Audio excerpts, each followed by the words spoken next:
नमस्कार दोस्तों, मैं भारतेंदु कुमार और आप सभी दोस्तों को मेरे इस छोटे से चैनल नॉलेज ऑफ लैंड में दिल से स्वागत करते हैं। दोस्तों, आज हम एक छोटा सा टॉपिक लेके आए हैं आप लोगों के बीच। तो चलिए पहले उस टॉपिक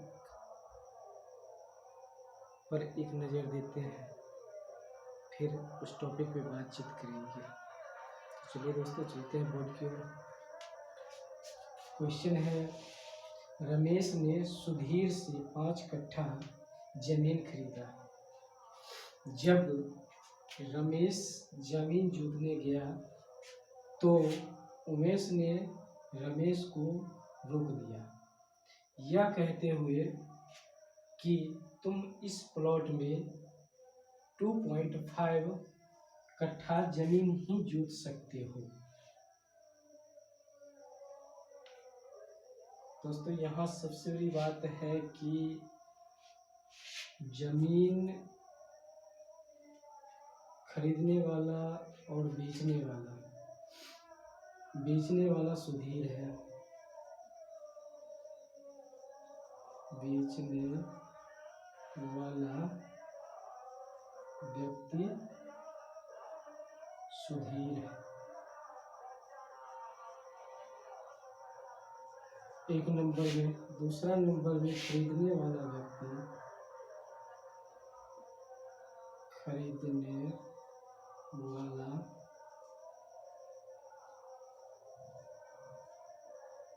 व्यक्ति रमेश है। तो यहाँ पे उमेश क्यों अड़चन लगा रहा है? यहाँ कोई ना कोई तो बात होगी उमेश की, तभी तो उमेश जी इसमें जो है सो टंगा आ रहे हैं कि भाई ये 5 कट्ठा का जो प्लॉट है, उस प्लॉट में सिर्फ तुम 2.5 कट्ठा ही जोत कोर सकते हो, फसल उपजा सकते हो, बाकी की 2.5 कट्ठा हम तुम्हें जोतने नहीं देंगे। तो यह सुनकर रमेश भागे भागे सुधीर के पास जाता है और सुधीर से कहता है कि सुधीर भैया, आज हम जब प्लॉट पे गए जमीन जोतने के लिए तो उमेश ने आकर मना कर दिया और उमेश ने बोला है कि आप इस प्लॉट में सिर्फ 2.5 कट्ठा जमीन ही जोत सकते हैं। तो यह बात सुनकर सुधीर बात को टालते हुए यह कहते हुए निकल जाता है कि कोई बात नहीं, इस वक्त हम कहीं और जा रहे हैं, आप थोड़ा रुक जाइए, हम जब आते हैं बाहर से किसी काम के सिलसिले में जा रहे हैं, आते हैं तो फिर इस बात पर चर्चा करेंगे और इसका समाधान निकालेंगे। लेकिन यह सबसे बड़ी बात है कि सुधीर ने तो 5 कट्ठा का जो रकम था वह रकम अदा करके जमीन खरीदा था। तो वह नेक्स्ट प्रोसेस में लग जाता है और गांव समाज के लोगों को बैठाकर एक पंचायत बुलाता है और पंचायत के दौरान इस बात को रखा जाता है कि सुधीर जमीन जोत रहे थे, उस समय उमेश जाकर सुधीर को रोक दिए कि आप इस जमीन को नहीं जोत सकते हैं, अगर जोतना चाहते हैं तो सिर्फ आप इसमें 2.5 कट्ठा जमीन ही जोत सकते हैं। तो पंचायत के लोगों ने उमेश से पूछा कि आखिर उमेश बात क्या है, जो तुम 5 कट्ठा का यह प्लॉट है और तुम 2.5 कट्ठा ही प्लॉट जोतने दे रहे हो, 2.5 कट्ठा पे रोक लगा रहे हो। तो उमेश ने बताया कि सुधीर और हम, यानी कि उमेश और सुधीर दोनों सगे भाई हैं और यह जो 5 कट्ठा जमीन है यह खानदानी जमीन है, यानी कि खातियान से प्राप्त जमीन है और इस ज़मीन का खाता मेरे पिताजी के नाम से है।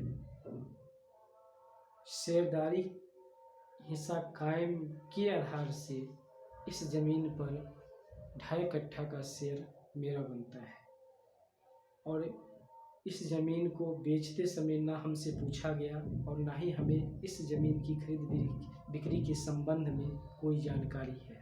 गुप्त रूप से यह ज़मीन बेच लिया गया, जिसके वजह से जब मुझे पता चला तो मैंने ज़मीन पर जाकर और जोतने से इनको रोका।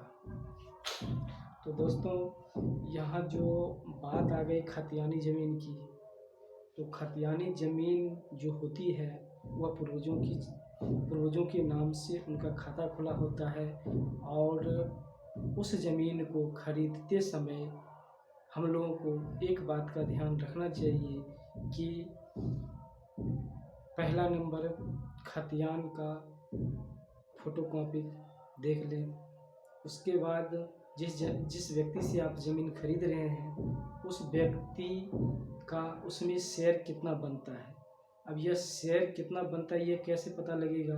यह कुर्सीनामा से पता लगेगा, जिसको दूसरे शब्द में वंशावली भी कहते हैं और अंग्रेजी में LPC कहते हैं, लैंड पोजीशन सर्टिफिकेट। तो दोस्तों, इस प्रश्न में कुल मामला यहाँ पे